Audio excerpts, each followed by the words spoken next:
viens de cracher un postillon énorme, je ne sais pas si vous l'avez vu, mais je ne vais pas faire de cut, rien que pour vous. Salut à tous et bienvenue dans cette première vidéo pour l'année 2022.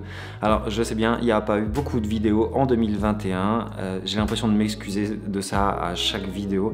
Malheureusement, je suis un gros procrastinateur, je suis un fainéant, je dis que je veux faire plein de choses et en fait je ne gère pas très bien mon temps pour faire toutes ces choses, je l'avoue. Ma résolution de 2022, s'il y en a une, ça va être ça. Je pense que je vais essayer de scinder un petit peu plus mon temps dans mes journées et dans ma semaine pour pouvoir apporter un petit peu plus de vidéos à la chaîne et un petit peu plus de contenu. N'hésitez pas à me réclamer des vidéos, des sujets et à me rappeler que ça fait longtemps que j'ai pas posté. Si j'arrive au moins à faire une vidéo par mois, ce sera déjà cool. C'est un peu l'objectif que je me fixe actuellement. Donc pour cette première vidéo, je vais vous donner, je pense, 5 conseils à appliquer avant une séance tatou. Alors bien sûr, il y en a plus, mais pour moi, ça fait partie de ceux qui sont un petit peu les plus importants, les incontournables, pour que votre séance se déroule correctement et que ce soit en accord avec vos attentes. Pour moi, le premier conseil, peut-être un des plus importants, c'est vraiment d'instaurer un climat de confiance avec votre tatoueur.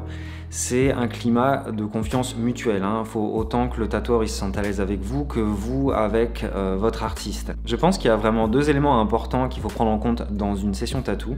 C'est d'une part, et c'est le plus important, c'est que le résultat vous convienne et qu'il soit parfaitement en accord avec vos attentes et surtout aussi que vous passiez un bon moment. Il y a sans doute des gens qui se disent oui, de toute façon, bon, il a une machine, il a des aiguilles, il peut tout tatouer et puis qui se focus en fait uniquement sur leur motif et un petit peu sur eux-mêmes du coup. Mais il faut aussi penser que c'est quand même un moment qui reste gravé entre guillemets dans votre peau et dans votre mémoire et c'est important vraiment de passer un bon moment. Parce qu'on va pas se mentir, un tatouage ça fait quand même mal, surtout en fonction de l'endroit, du type de tatou que vous allez réaliser et en fonction du temps de la séance. Si vous passez une séance qui est ultra longue et qu'en plus avec le mec qui vous tatoue ou la nana qui vous tatoue, ça ne passe pas, il y a très peu de communication, l'ambiance est assez froide ou il y a la musique à fond, enfin bref, si vous vous sentez pas à l'aise pendant votre session, je pense que ça va pas forcément être une très bonne expérience pour vous et vous risquez de ne pas vouloir continuer de peur d'être déçu à nouveau ou de passer encore un sale moment en compagnie du tatoueur. Je vous conseille vraiment d'avoir peut-être un rendez-vous au préalable avec votre tatoueur, soit par téléphone, soit comme c'est le Covid, peut-être par Zoom, WhatsApp ou j'en sais rien. Parlez-lui de votre projet et puis voyez si le courant passe déjà humainement.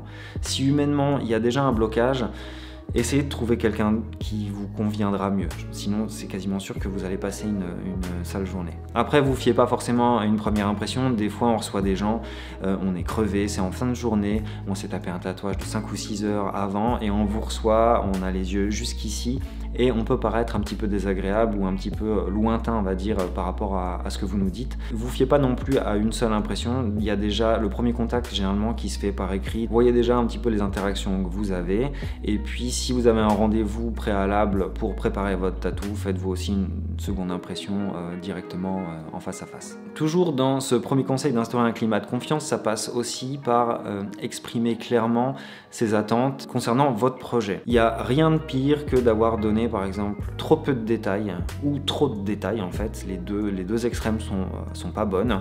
Et puis le jour J, quand tu découvres le motif ou la veille, de vraiment pas avoir le coup de cœur pour le motif ou en fait de s'être mal exprimé ou de s'être fait mal comprendre et que le motif ne correspond pas du tout à ce que vous avez demandé. Donc je vais vous donner aussi quelques astuces en fait pour bien définir votre projet et que vous vous fassiez comprendre assez clairement. Moi généralement ce que je demande à mes clients c'est vraiment ultra simple, c'est-à-dire de m'expliquer vraiment en quelques lignes ce qu'ils veulent. On n'a pas besoin d'un pavé de 25 lignes parce que plus on a des lignes, généralement les gens ils se perdent un petit peu dans des explications ou même dans des significations et on n'a pas forcément besoin, même si c'est intéressant de le savoir, on n'a pas forcément besoin de savoir ce que ça signifie pour vous, telle fleur, si c'était la fleur préférée d'un membre de votre famille, etc.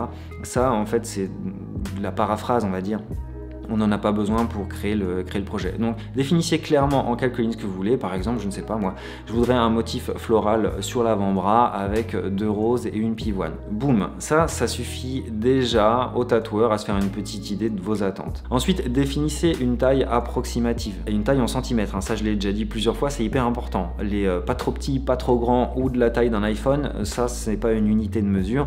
Donc donnez une taille approximative. On a tous un double décimètre à la maison, on peut se mesurer l'avant l'avant-bras. Par exemple, bonjour, je voudrais 2 roses et une pivoine sur l'avant-bras d'environ une quinzaine de centimètres. Vous avez déjà fait 80% du boulot et je demande aussi généralement une photo de la zone à tatouer. Alors vous allez me dire pourquoi, vu que c'est déjà dans le descriptif, on parlait de l'avant-bras. Oui, mais l'avant-bras, on ne sait pas si c'est l'intérieur, l'extérieur ou la tranche. C'est toujours plus facile en fait via une photo. Généralement, je demande à mes clients de faire ça et puis d'entourer la zone en rouge par exemple sur la photo. On peut tous faire ça avec les smartphones maintenant.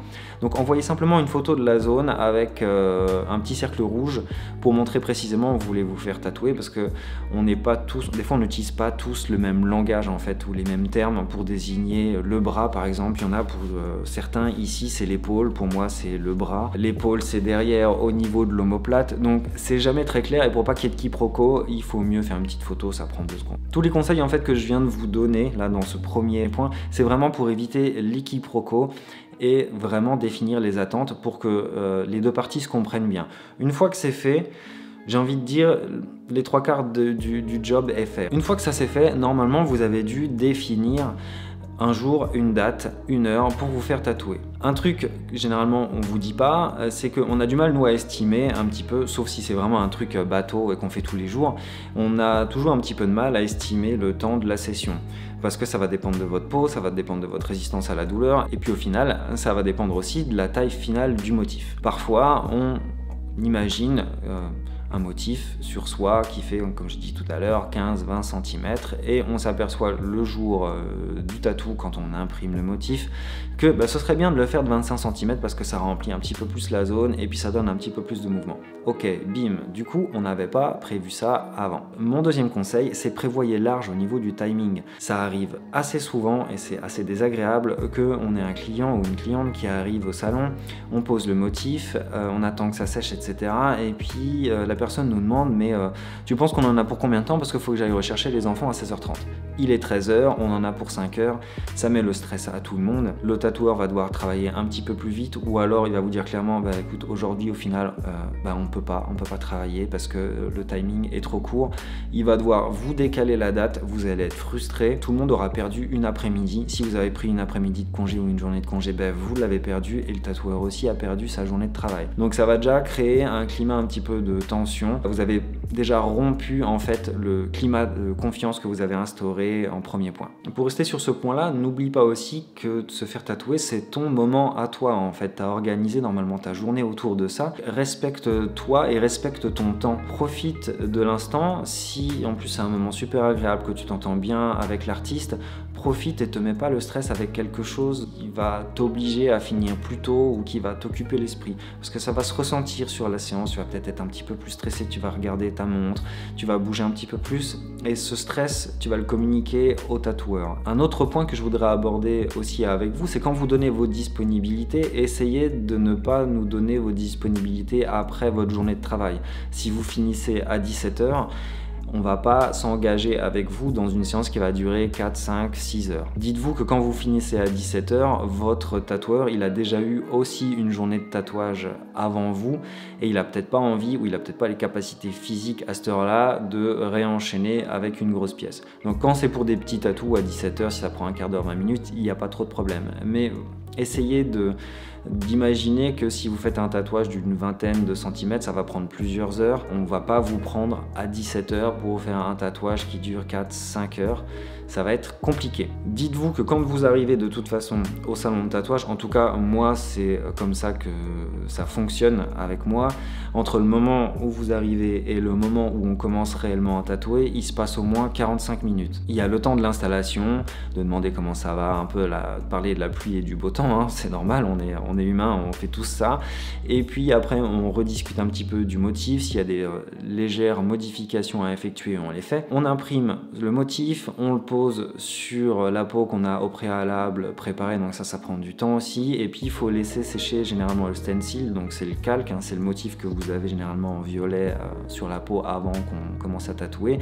Il faut le laisser sécher environ 10 minutes, un quart d'heure. Tout ce temps additionné, si vous venez à 17h, on commence à tatouer entre 17h45 et 18 h et c'est déjà la fin de journée pour tout le monde. Vous allez être fatigué, vous n'aurez pas mangé depuis quelques heures, ça c'est un point qu'on va aborder juste après, et ça va engranger de la fatigue, du stress et plein d'autres choses négatives. Prévoyez quand vous donnez vos disponibilités, c'est soit je suis dispo en début de matinée ou en début d'après-midi. Et puis de toute façon, votre tatoueur va vous guider. S'il y en a pour 9 h, il va pas vous dire de venir à 15 h ou 16 h, il va plutôt vous dire écoute, il faudra que tu sois là vers 9 h ou 10 h, qu'on ait le temps de faire tout ça sans stress. Troisième point, et pas des moindres, c'est un des plus importants également. Il faut bien manger et bien dormir avant une séance tatou. Alors ça peut paraître un peu idiot. Dites-vous que votre corps va être sous tension pendant plusieurs heures et peut-être même dans une position pas très agréable. Il va y avoir du stress, il va y avoir de la tension physique au niveau des muscles et il va y avoir de la tension physique au niveau de la douleur.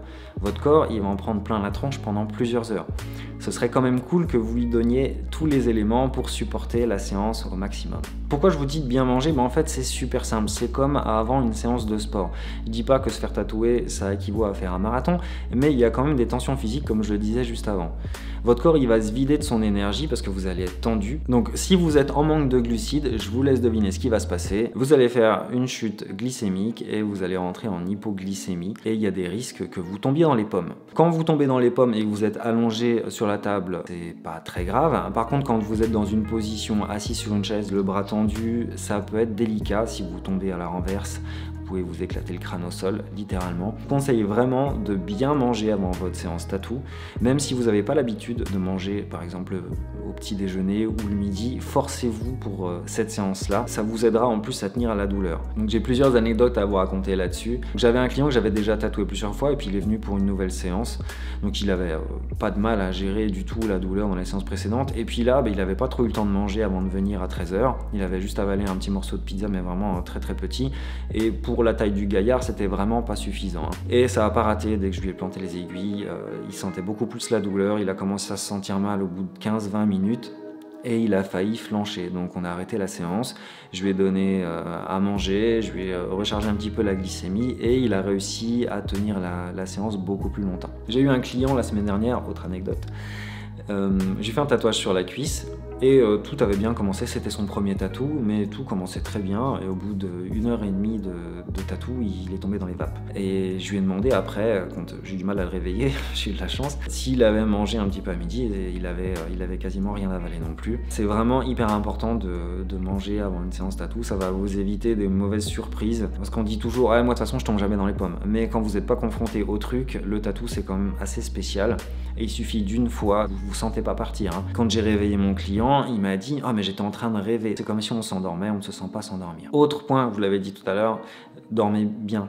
Parce que c'est pareil, la fatigue, ça va jouer un petit peu sur la douleur et comment vous gérez tout ça. Donc une bonne nuit de sommeil, c'est important, vous ne faites pas une nuit blanche avant une séance tatou, c'est des risques à pas prendre. Quatrième point, je vous déconseille de vous fumer un joint avant une séance. Alors il y a peut-être des gens que ça apaise, que ça relaxe, mais pour avoir eu l'expérience au salon, on a eu un client qui s'est fait une petite pause, un petit joint entre deux coups d'aiguille et ça lui a décuplé la douleur. Donc on pourrait croire que justement le THC, je viens de cracher un postillon énorme, je ne sais pas si vous l'avez vu, mais je ne vais pas faire de cut, rien que pour vous. Donc ce que je vous disais, c'était... j'en perds le fil, dit. Ne vous fumez pas un joint, en tout cas ça va décupler la douleur de notre client et il a franchement galéré à terminer la séance. Heureusement de tête c'était pas quelque chose de trop gros donc il a réussi à gérer, mais évitez ça quoi. Peut-être après la séance pour vous relaxer éventuellement, mais fumer c'est mal. Cinquième et dernier point de cette vidéo, n'appliquez pas de crème anesthésiante avant une séance. Je pense l'avoir déjà dit dans une vidéo précédente, je ne me souviens plus laquelle, mais en tout cas ne faites pas ça. De toute façon, on va le voir direct parce que ça change la texture de la peau. Et l'encre ne rentre pas de la même façon et vous allez faire une cicatrisation merdique. Les croûtes vont partir avec de l'encre. La douleur, ça fait partie du tatouage. Comme on dit, un tatouage, ça se mérite. Donc n'essayez pas de cheater avec des petites crèmes, des petits machins, des trucs. De toute façon, ça ne peut que vous desservir pour le résultat de votre tatou. Vous allez devoir souffrir 2 fois, revenir faire des retouches. C'est pas l'objectif du truc et en plus, ça va saouler tout le monde. Pareil, ne mettez pas forcément de crème hydratante la veille, pas de préparation de peau, plus que ce que vous faites d'habitude. De toute façon, on va devoir tout enlever juste avant la session. Donc si vous appliquez une super crème nourrissante, on va devoir l'enlever. Des fois, il y a des crèmes qui sont très compliquées à enlever tellement elles sont grasses ou surgrasses. Donc on va déjà devoir vous irriter la peau pour enlever la crème, pour poser le stencil. C'est un petit peu contre-productif. Parce qu'il faut savoir que sur une peau grasse, le calque ne tient pas, donc ça peut aussi poser de gros soucis techniques aux tatoueurs. Si vous avez par exemple une grosse pièce avec beaucoup de lignes, comme par exemple un mandala, si le truc ne tient pas, ça va être l'angoisse pour tout le monde. Donc pas de crème anesthésiante, ça ne sert à rien, et pas de crème hydratante juste avant la session. Vous vous hydraterez après la session de toute façon. Voilà, je crois que j'ai fait le tour un petit peu de tous les éléments dont je voulais vous parler. C'est des conseils, j'en ai choisi 5, mais il y en a au moins une centaine que je pourrais vous donner, mais la vidéo elle durerait 3 jours. Essayez quand même de respecter un petit peu, c'est des conseils basiques, hein, bien manger, bien dormir, c'est basique mais on n'y pense pas forcément. Suivez ces conseils-là et normalement votre session devrait bien se dérouler. En tout cas, je vous remercie d'avoir regardé jusqu'au bout. N'hésitez pas à vous abonner, ça encourage à faire d'autres vidéos, à être un petit peu plus constant. Promis, je vais être un petit peu plus constant en 2022. Et puis je vous dis à tout bientôt et n'hésitez pas à me dire ce que vous en pensez en commentaire. Allez, ciao!